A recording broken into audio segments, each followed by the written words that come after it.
So I'm accredited in extended disc behavioural profiling, and I wanted to share with you what it means and what it does for people and for teams. So essentially, behavioural profiling is about understanding the natural characteristics and innate behaviours that exist within us. It's more than personality testing because it doesn't pigeonhole you into certain boxes. What it says is that your natural characteristics that are going to come out during times of heightened pressure or heightened excitement, you know, those times when you don't get to actually modify your behaviour? Well, these are the behaviours that you're going to see. So things like decision making, reaction to change, communication preferences, and obviously strengths and weaknesses as well. But far from saying this is all that's available, what extended disc does is also does a point in time assessment. So at the point that you actually complete the assessment online. So you've got this, what's my natural energetic home? What comes most easily to me profile? And then at the point of doing the assessment, what was going on in my world? And this is where the beautiful, meaningful, rich conversations come about, particularly in one-on-one coaching conversations, because you can see how someone is showing up at that point in time compared to who they naturally are at their core.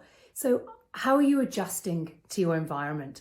And maybe that's a conscious decision that you've made. And that is amazing, because should we all just play to our strengths? No way, because if we just stuck with our strengths, where's the potential? Where's the growth? Where's the challenge?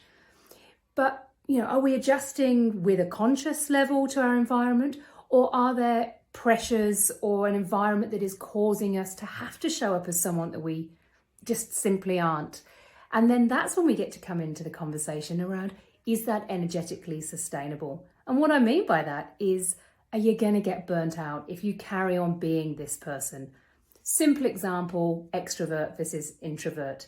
If I am coming as an extroverted personality day after day into the office because the environment is demanding it, over time, that's going to wear me out if that's not my natural way of being.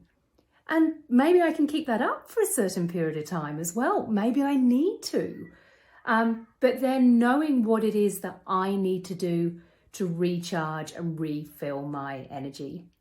So I do extended disc with teams as a way to open up the really meaningful and important conversations that might not otherwise be had. So yes, you're a D, an I, an S, or a C. Those are important, but what is more important and where the value sits are the conversations that come as part of that. How do we build trust? How do we collaborate? Is it conflict between individuals, or is it two different perspectives, and how can we harness that? And then I use it with my individual coaching to leapfrog that depth of coaching. What is it that's holding you back? What is it that's going to propel you into growth?